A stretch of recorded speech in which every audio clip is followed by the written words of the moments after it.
Hello student, मैं आसिफ खान आप सबका इजी स्टडीपुर में स्वागत करता हूं। हमने पिछली कक्षाओं में क्या है पदार्थ के बारे में क्या किया था, अध्ययन किया था। जो मैटर है उसके बारे में क्या किया था, अध्ययन किया था। आज जो अपना टॉपिक है केमिस्ट्री का वो क्या है, आवर्त सारणी, जिसे हम क्या कहते हैं, पीरियडिक टेबल कहते हैं। क्या कहते हैं, पीरियडिक टेबल कहते हैं। आज हम इसके बारे में अध्ययन करेंगे। तो आज हम क्लास को स्टार्ट करते हैं आवर्त सारणी से। सबसे पहले मैं आपको बता दूं, अपनी जो आधुनिक आवर्त सारणी है, कौन सी, आधुनिक आवर्त सारणी, आधुनिक आवर्त सारणी, आधुनिक आवर्त सारणी जो है उसके अंदर टोटल कितने हैं, 118 तत्व। कितने, 118 तत्व हैं। वो कितने ज्ञात हैं, ठीक है। ये तो हो गई पहली बात।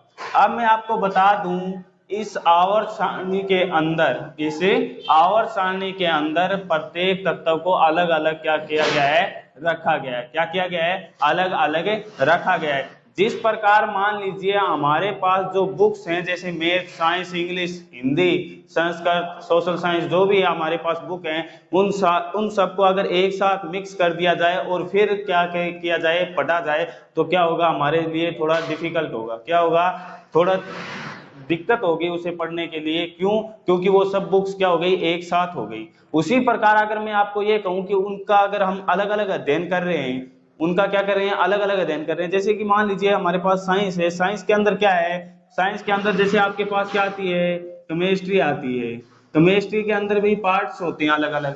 पार्ट्स कैसे होते हैं, जैसे कि फिजिकल हो गई, कौन सी हो गई, फिजिकल हो गई, ऑर्गेनिक हो गई, है ना, ऑर्गेनिक हो गई, इनऑर्गेनिक हो गई। ये जो है इनके अंदर क्या है, अलग अलग आ गई।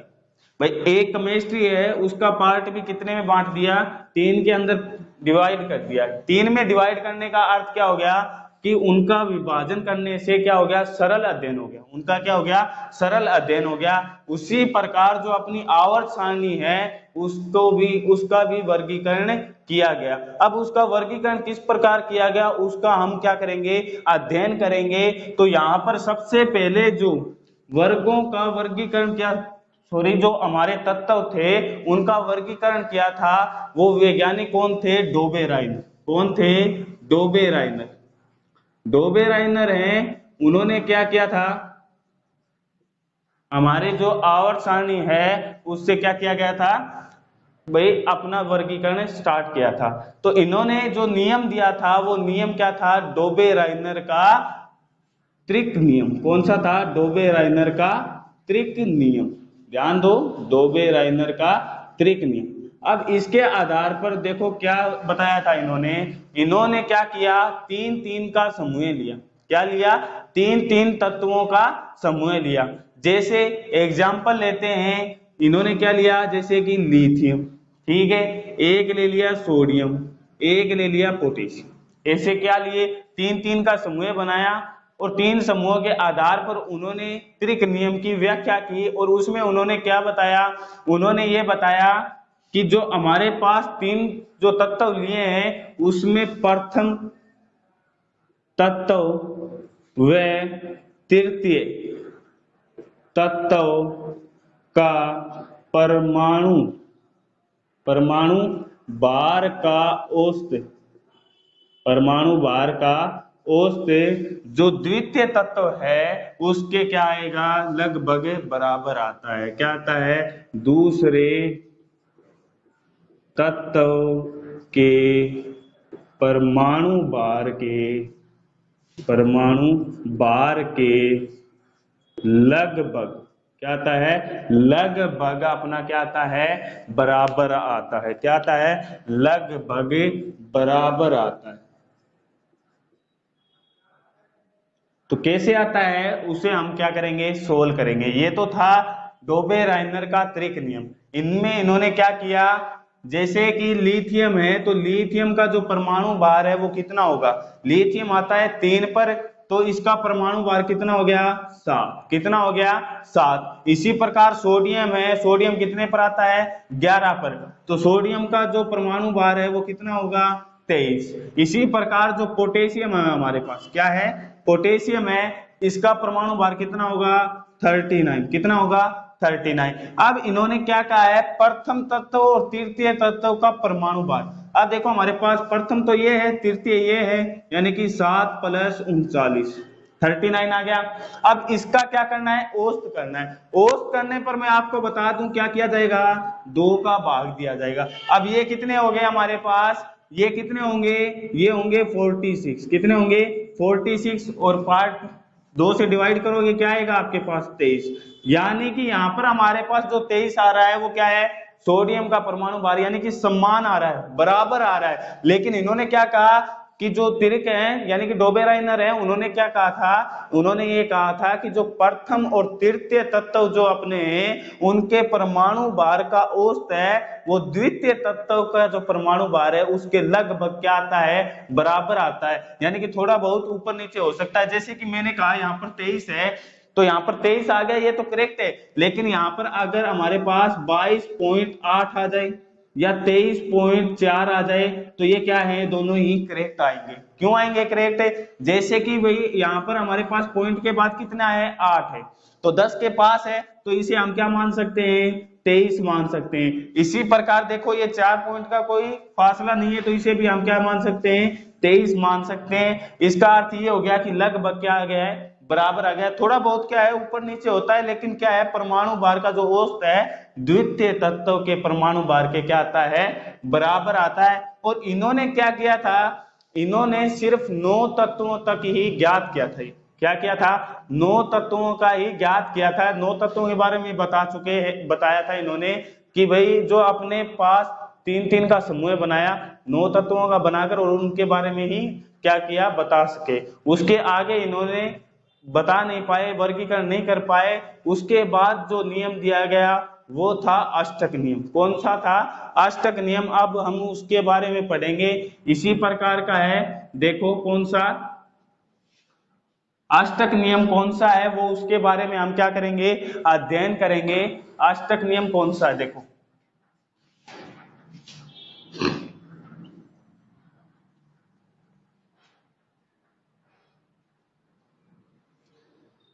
देखो स्टूडेंट, हमारे पास जो सेकंड नियम है कौन सा है, वो है अपने पास न्यूलैंड। न्यूलैंड का पूरा नाम क्या है, अलेक्जेंडर न्यूलैंड। तो उन्होंने जो नियम दिया था उसे क्या कहा जाता है, अष्टक नियम। तो हम लिखेंगे न्यूलैंड, न्यूलैंड का अष्टक नियम। क्या कहेंगे, न्यूलैंड का अष्टक नियम। ये जो दूसरे वैज्ञानिक थे जिन्होंने क्या किया, तत्वों का वर्गीकरण किया। क्या किया था, तत्वों का वर्गीकरण किया था। और इन्होंने किस प्रकार इसे प्रदर्शित किया उसके बारे में हम अध्ययन करेंगे। जिस प्रकार सुर होते हैं, स्वर होते हैं, हमारे जो सॉन्ग में जो होते हैं स्वर यानी कि सुर जो लिए गए हैं 8, कौन कौन से होते हैं, सा रे गा मा पा धा नी सा। यानी कि इन्होंने क्या किया, जैसे कि सुर के अंदर 8वें जो स्वर है उसकी पुनरावृत्ति हो रही है, उसी प्रकार इन्होंने क्या किया, तत्वों के ऊपर भी प्रैक्टिकल किया। कैसे, जैसे मैंने कह दिया, हम लिख रहे हैं सा रे गा मा प ध नी और सा। ये देखो यहां पर देखो सा 1 नंबर पर आ रहा है और यहां पर देखो 8 नंबर पर आ रहा है। तो यहां पर देखो जो पहला है और 8वां है उसकी पुनरावृत्ति हो रही है। इसी प्रकार इन्होंने लिया। अब इन्होंने भी किस प्रकार लिया, इन्होंने जैसे 8-8 का समूह बनाया तत्वों का। कैसे, जैसे लिथियम, ठीक है, beryllium, boron, carbon, nitrogen, oxygen, और यहां पर देखो फ्लोरीन, फ्लोरीन आ गया। अब यहां पर देखो लास्ट आना चाहिए हमारे पास नियोन। लेकिन मैं आपको बता दूं जो नियोन है हमारे पास, क्या नियोन, ये जो नियोन है ये क्या है, नोबल गैस है। कौन सी है, नोबल गैस है, जिसे आप उत्कृष्ट गैस के नाम से भी जानते हो। उसे छोड़कर हम यहाँ पर क्या लेंगे, सोडियम। क्या लेंगे, सोडियम। अब ध्यान दो, यहाँ पर जो लिथियम है और सोडियम है उसके अंदर क्या होंगे, लगभग गुण धर्म समान होंगे। इन्होंने ये बात ही बताई थी। जिस प्रकार यहाँ पर 8वें स्वर के अंदर क्या हो रही है, पुनरावृत्ति हो रही है पहले की, उसी प्रकार इन्होंने क्या किया, इन्होंने ये बताया कि जो प्रथम प्रथम तत्व है उसके और आठवें तत्व के जो गुण धर्म है वो समान होंगे। अब आप लोग ये सोच रहे होंगे कि यहाँ पर जो लिथियम लिया है मैंने, इससे पहले हाइड्रोजन और हीलियम क्यों नहीं लिया? तो मैं आपको ये बता दूं, जो हाइड्रोजन था अपना, क्या था? हाइड्रोजन था, उस समय उसे निश्चित स्थान नहीं दिया गया था। क्या नहीं किया गया था? हाइड्रोजन को निश्चित स्थान नहीं दिया गया था। और जो हीलियम है, क्या अपने पास हीलियम, जो हीलियम है उसके बारे में, यानी कि ये क्या है, एक उत्कृष्ट गैस है, नोबल गैस है, इसका भी अध्ययन वहां पर नहीं हुआ था। इसलिए कहां से लिया गया है? लिथियम से लिया गया है। कहां से लिया गया है? लिथियम से लिया गया है। अब इसके अंदर देखो, जैसे मैं आपको एग्जांपल बताता हूं कि ये अपने पास कितने पर आता है? 3 पर आता है। तो 3 पर आता है तो हम इसके अंदर कक्ष भरते हैं। कक्ष भरेंगे तो पहले कक्ष के अंदर 2 इलेक्ट्रॉन और दूसरे के अंदर कितने आए? 1। यानी कि इसने क्या किया? 1 इलेक्ट्रॉन त्याग दिया, यानी कि +1 इसके ऊपर क्या हो गया? आवेश आ गया। इसी प्रकार जैसे कि हमारे पास क्या है? सोडियम है। तो सोडियम के अंदर पहले कक्ष के अंदर हमने 2 इलेक्ट्रॉन भरे, दूसरे के अंदर कितने भर दिए? 8, और तीसरे के अंदर क्या आ गया? 1। तो ये इलेक्ट्रॉन क्या करेगा? यहां से त्यागेगा। इसका अर्थ क्या हो गया? इसके ऊपर भी आवेश क्या आ गया? सोडियम के ऊपर भी +1 आ गया, और इसके ऊपर भी क्या आ गया? +1 आ गया। यानी कि दोनों में क्या है? गुण लगभग समान होते हैं। यही किसने बताया था? न्यूलैंड है, उन्होंने अपने अष्टक नियम में बताया था कि भी जो पहला तत्व है और 8वां तत्व है उनके गुण धर्म क्या होते हैं? समान होते हैं। इसी प्रकार आगे बढ़ते हैं, जैसे कि मान लीजिए आगे की बताते हैं।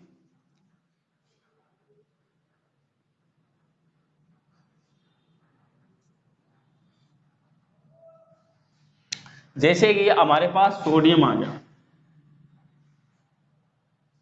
तो यहां पर देखो magnesium, aluminium, silicon, phosphorus, sulphur, chlorine. ठीक है, तो मैं यहां पर लेकर चल रहा हूं जैसे कि क्लोरीन। ठीक है ना?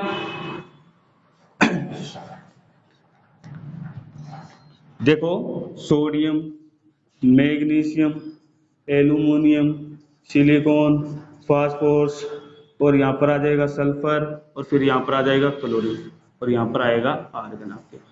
अब मैं आपको बता दूं कि यहाँ पर जो लिए गए हैं तत्व, उन तत्वों के आधार पर क्या है कि ये जो इसके नीचे आ गया, ये इसके नीचे, यहाँ पर 8 तत्वों के बारे में वापस बताया गया। लेकिन मैं आपको बता दूं इसके अंदर भी ज्यादा नहीं बताया गया, सिर्फ पोटेशियम तक ही बताया गया। किसके बारे में? सिर्फ पोटेशियम तक ही बताया गया। यानी कि पूरे तत्व नहीं लिए गए।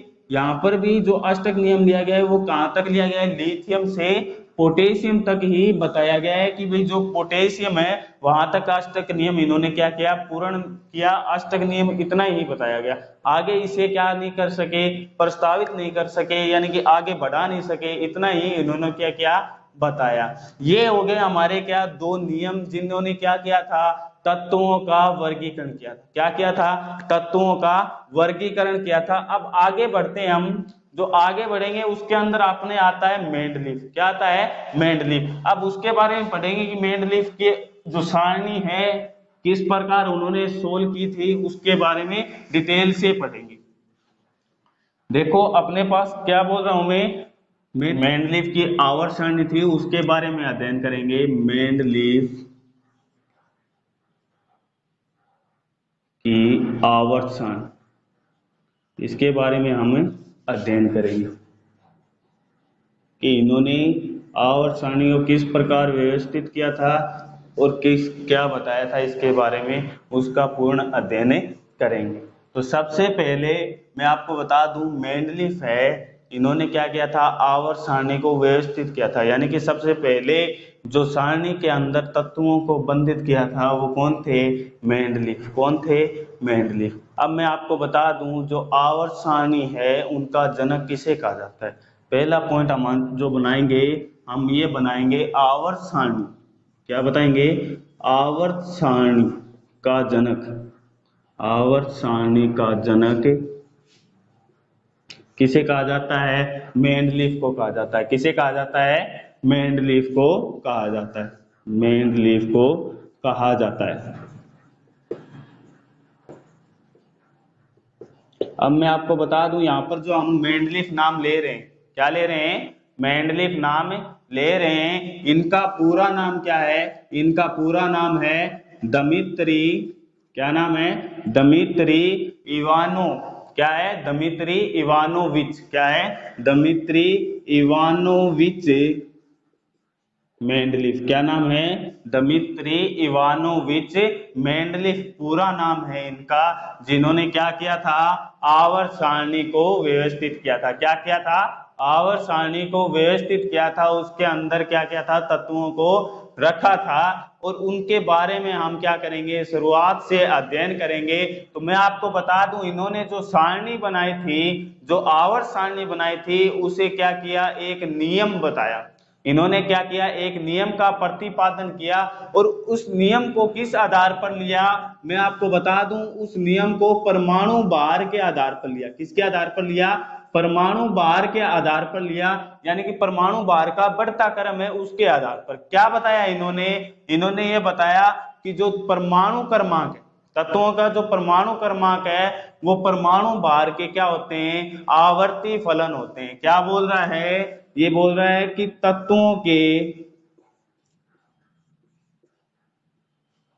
के जो गुण धर्म, परमाणु भार है और वो गुण धर्म क्या है? आवर्ती फलन होते हैं। क्या होते हैं? आवर्ती फलन होते हैं। दोबारा देखो, तत्वों के गुण धर्म है जो अपने रासायनिक और भौतिक गुण धर्म होते हैं, वो क्या होते हैं?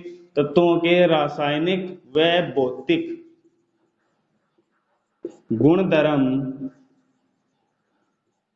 गुणधर्म परमाणु भार के आवर्ती फलन होते हैं। क्या होते हैं? आवर्ती फलन होते हैं।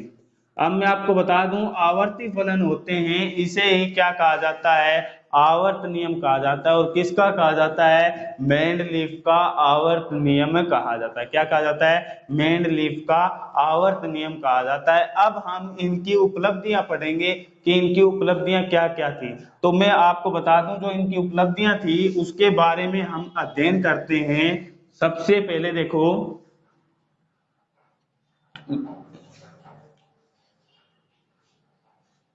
जो अपने पास लेकर चलेंगे सबसे पहले उपलब्धि, तो उसके बारे में हम क्या बताएंगे?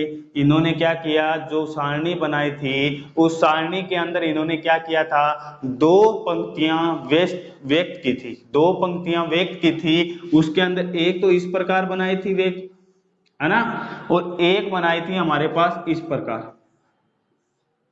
तो मैं आपको बता दूं, जो इस प्रकार जो पंक्तियां थी उन्हें क्या कहा गया? ऊर्ध्वाधर पंक्तियां। ये कौन सी हैं? ऊर्ध्वाधर पंक्ति हैं। कौन सी हैं? ऊर्ध्वाधर पंक्ति हैं, जिन्हें इन्होंने क्या कहा? वर्ग। क्या कहा? वर्ग, या आप समूह बोल सकते हो या फिर ग्रुप बोल सकते हो। क्या बोल सकते हो? ग्रुप बोल सकते हो। इसी प्रकार जो क्षैतिज पंक्तियां थी, इस प्रकार जो ली गई थी, इन्हें कौन सी कहा जाता है? क्षैतिज पंक्ति कहा जाता है। कौन सी कहा जाता है? क्षैतिज पंक्ति कहा जाता है। और क्षैतिज पंक्तियां जो ली गई थी उन्हें क्या कहा? उन्होंने कहा आवर्त। क्या कहा? आवर्त। आवर्त कह दिया। अब मैं आपको बता दूं, इस आवर्त की संख्या और वर्ग की संख्या कितनी ली गई थी। जो हमारे पास आवर्त थे उनकी संख्या तो कितनी ली गई? 6। और यहाँ पर जो वर्ग है उनकी संख्या कितनी ली गई? 8। मैं आपको बता दूं कि अब आपके ये दिमाग में एक क्वेश्चन उठ रहा है कि सारणी के अंदर तो एक की तरफ जो अपने पास आवर्त है 7 दे रखे हैं और वर्ग कितने दे रखे हैं? 18। तो मैं आपको ये बता दूं, हम यहाँ पर मेंडलीफ की जो आवर्त सारणी है उसके आधार पर क्या कर रहे हैं? अध्ययन कर रहे हैं। और उनकी सारणी के अंदर क्या थे? 6 तो अपने पास आवर्त थे और 8 क्या थे? वहां पर वर्ग थे।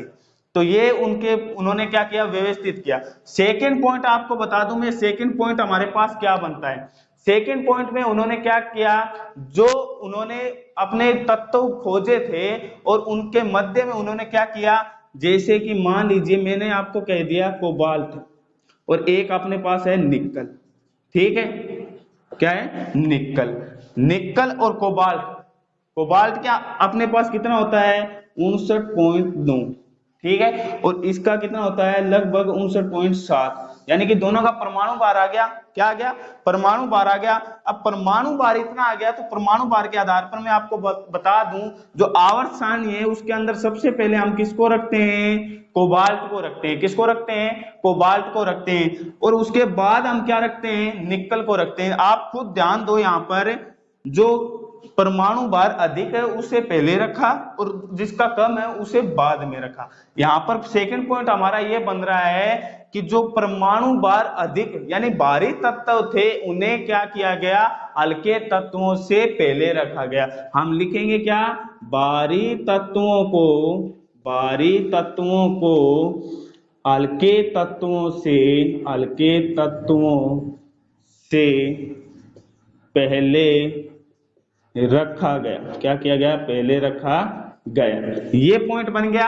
अब ये 2 पॉइंट हो गए। तीसरा पॉइंट उन्होंने क्या बताया, तीसरा पॉइंट उन्होंने ये बताया कि जो हमारी मेंडलीफ की आवर्त सारणी थी उन्होंने क्या किया, कहीं पर तो जैसे बॉक्स रख दिए, रिक्त स्थान रख दिए, जैसे कहीं पर तो 1 रख दिए, कहीं पर 2 रख दिए, कहीं पर 3, कहीं पर 4, इस प्रकार रख दिए।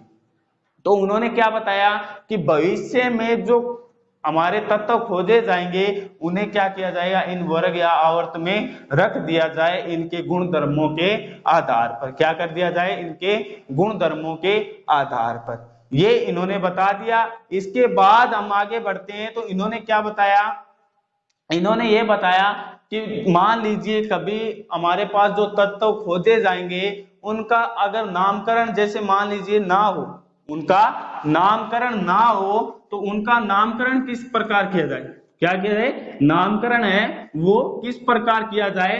तो मैं आपको देखो एक बता रहा हूं, जैसे हम लेकर चलते हैं, जैसे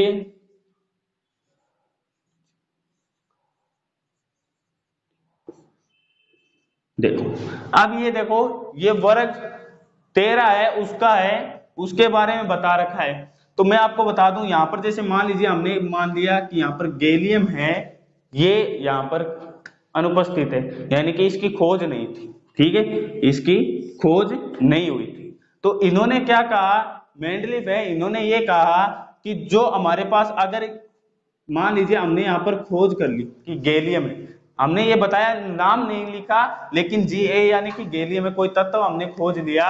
तो इन्होंने ये कहा कि अगर इस तत्व का जो नामकरण करना है तो हम क्या करेंगे, जो वर्ग में रख रहे हैं उस वर्ग का जो पहला है, उस वर्ग का जो पहला तत्व है, क्या नाम है इसका, इसका है बोरोन। क्या है, बोरोन।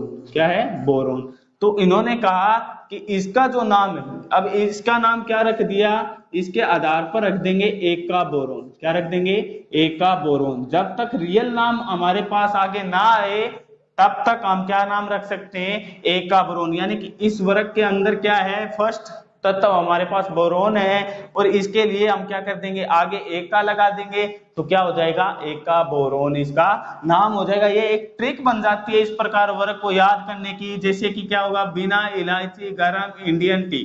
क्या हो जाएगा, बिना इलायची गरम इंडियन टी।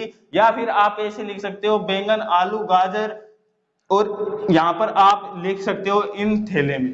क्या लिख सकते हो, इन थैले में, बैंगन आलू गाजर इन थैले में, यहां से बिना इलायची गरम इंडियन टी बोला हो ना। इस प्रकार ये क्या है, आवर्त सारणी को याद करने की ट्रिक है जो हम क्या है आपको अगली कक्षाओं में बताएंगे। तो ये हमारे पास जो हमने बताई हैं ये क्या है, मेंडलीफ की उपलब्धियां बताई हैं कि भाई मेंडलीफ ने किस प्रकार किया था सारणी को, जो अपने एडजस्ट किया था उस प्रकार उन्होंने, मैंने आपको बता दी। मेंडलीफ की जो कमियां हैं और उन्होंने आगे क्या बताया था उसके बारे में हम नेक्स्ट क्लास में अध्ययन करेंगे। अगर आप लोगों को इजी स्टडी पूरी की क्लासें अच्छी लग रही हैं तो आप इन्हें लाइक एंड शेयर करें, और अभी तक आप लोगों ने चैनल को सब्सक्राइब नहीं किया है तो चैनल को सब्सक्राइब करें और बेल आइकन के बटन को क्लिक